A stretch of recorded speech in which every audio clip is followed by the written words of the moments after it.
Je travaille sur les partis politiques, sur l'extrême droite, sur la communication politique et notamment sur les sondages. Et c'est à ce titre que je peux être sollicité comme plein de collègues, hein, soit pour donner des interviews dans les médias, soit pour livrer des commentaires, plus particulièrement dans la presse. Là, en l'occurrence, Le Monde m'avait contacté pour que je livre un commentaire sur un sondage qui venait d'être réalisé, on était en septembre 2020, par l'IFOP, sur le rapport des Français et des Français musulmans aux attentats commis contre les Charlie Hebdo. Il s'agissait de réagir sur ce sondage, mais également sur l'exploitation médiatique qui en était faite par la chaîne d'information CNews, qui en avait été faite notamment lors d'une édition de l'émission de Pascal Praud, l'heure des pros. Alors, voilà, j'ai livré ces commentaires.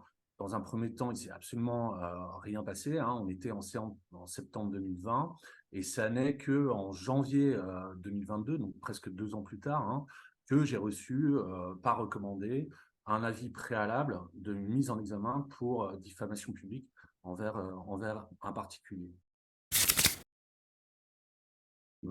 En fait, la première chose à laquelle j'ai pensé, c'était une plaisanterie de mes étudiants. Je leur fais cours sur les sondages politiques, je leur en parle beaucoup, donc je me suis dit qu'ils s'étaient amusés à ça.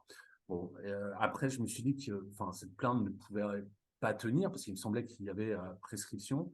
En fait, j'ai appris après que la plainte qui avait été déposée par l'IFOP avait été déposée avec constitution de partie civile et dépôt de consignation, donc qu'elle avait un caractère interruptif de prescription et donc qu'elle avait été suspendue pendant plusieurs mois.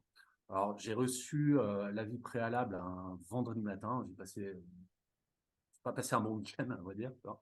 Mon réflexe, ça a été de passer tout de suite un certain nombre de coups de téléphone, notamment au doyen de ma faculté, Ilan Clamour, qui a été exemplaire en fait et qui m'a mis en relation avec un avocat spécialisé dans le droit de la presse qui a l'avantage également d'être basé à Montpellier, qui s'appelle Maître Mandel.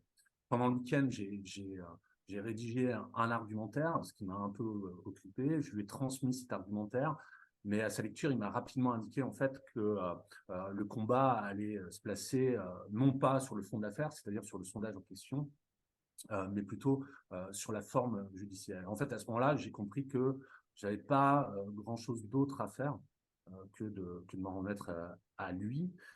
Et ça a produit une sorte de soulagement chez moi. Bon, j'étais de toute manière mise en examen, parce que avec ce type de procédure, c'est automatique. Donc, il fallait de toute manière que j'apprenne à vivre avec. Et de fait, hein, ça ne m'a pas empêché de continuer à m'exprimer sur les sondages. On était en pleine campagne présidentielle, hein, que ce soit dans le cadre d'interventions scientifiques ou dans les médias. Et de toute manière, au même moment, je sortais un petit livre euh, qui s'intitule 10 leçons sur les sondages politiques. Donc, j'étais en pleine promotion. Mon éditeur Debook m'avait procuré un attaché de presse. Évidemment, j'avoue que je n'ai pas hésité à multiplier les prises de position aussi pour bien montrer qu'il était hors de question que je me taise. Alors, comment on se défend quand on est attaqué comme ça? Alors, se défendre au sol, je pense que c'est vraiment pas possible. Du moins, c'est très difficile. Alors, moi, j'ai eu la chance tout d'abord de bénéficier de la protection fonctionnelle de mon université, ce qui est primordial. C'est-à-dire que c'est mon université qui prend en charge mes frais d'avocat. Il ne faut pas oublier qu'une plainte pour diffamation, c'est un coût moral, mais c'est également un coût financier, hein. C'est là que on éprouve sans doute de la manière la plus sensible ce que c'est qu'une poursuite engagée par une entreprise qui pèse plusieurs dizaines de millions d'euros. On se sent tout petit, on se sent un peu vulnérable. J'ai également bénéficié du soutien très chaleureux de la communauté scientifique, mes collègues, mon laboratoire, le CEPEL, ma faculté, mon université. mais également la section 04 du CNU, notamment à travers Sandrine Lévesque, hein, sa présidente, également l'Association française des sciences politiques, notamment à travers Frédéric Saluti, qui pilote le comité d'éthique. Et puis, il y a eu le soutien de plein d'universitaires qui ont signé notamment le texte pétition qui avait été rédigé par la section 04 du CNU, intitulé « L'IFOP tente de faire taire les universitaires », donc signé par plus de 800 personnes. Et évidemment, ce soutien m'a beaucoup touché. Je l'ai accueilli avec pas mal d'émotions. J'ai été également en contact un peu plus étroit avec certains collègues, notamment Alain Garrigou. Alain Garrigou, c'est un grand politiste de la discipline, hein, spécialiste notamment enfin, de la socio-histoire du suffrage universel et grand spécialiste également des sondages qui a commis plusieurs livres et articles sur le sujet. Il était également à la tête d'un observatoire des sondages qui était un observatoire en ligne, un observatoire de surveillance de la production sondagière. Et ce qui lui a valu en fait des ennuis judiciaires avec le PDG de Fiducial, qui était une société qui travaillait encore avec l'IFOP, hein, au début des années 2010. Il s'est retrouvé dans la même situation que moi, c'est-à-dire poursuivi pour diffamation à la suite d'un commentaire critique concernant Fiducial et l'IFOP. Et là, il est rentré dans un véritable marathon judiciaire, hein, qui a duré plus de 3 ans et demi. Il a réussi à démontrer le caractère bâillon hein, de la procédure. Pour moi, c'est le principal précédent hein, en termes d'affaires. Il a remporté son procès, mais évidemment au terme d'un combat éreintant, non seulement moralement, mais également financièrement, puisque lui, à l'époque, n'avait pas pu bénéficier justement de la protection fonctionnelle. Qui n'était pas vraiment connu. Donc j'ai beaucoup échangé avec Alain et j'avoue que ça a été très réconfortant. On a passé pas mal d'heures au téléphone. Il m'a donné plein de conseils extrêmement précieux. Alors j'ai vécu cette plainte comme une véritable atteinte. Hein. Je me suis senti atteint dans mon intégrité scientifique. Je n'ai pas fait quelque chose, il ne me semblait pas avoir fait quelque chose d'extraordinaire. J'ai simplement dit ce que je pensais d'un sondage, comme ont pu le faire par le passé nombre de collègues sociologues et politistes.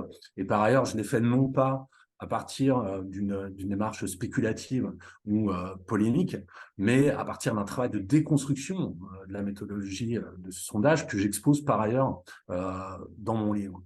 Donc en fait, il me semble que c'est le fondement même de la démarche scientifique que cette procédure remet également en question, de manière intentionnelle ou non. Ça produit aussi un effet de disqualification hein, de la valeur du travail scientifique. Et plus largement, évidemment, ce type de procédure porte atteinte aux libertés académiques, hein, dont il faut rappeler qu'elles ont quand même pour vocation de permettre la recherche et la transmission du savoir au sein des universités, mais aussi au profit de la société dans son ensemble. Donc, je me sentais également dans mon rôle en commentant publiquement ce sondage. Alors, est-ce qu'on peut, à l'avenir, tenter d'éviter ce type de procédure se reproduise? Bon, moi, j'ai appris qu'il y avait quand même un certain nombre de représentants, de responsables d'instituts qui avaient été assez surpris par la plainte déposée par l'IFOP. Je ne suis pas sûr qu'ils soient amenés à l'avenir à reproduire donc, ce type de procédure, sauf manquement grave. Hein.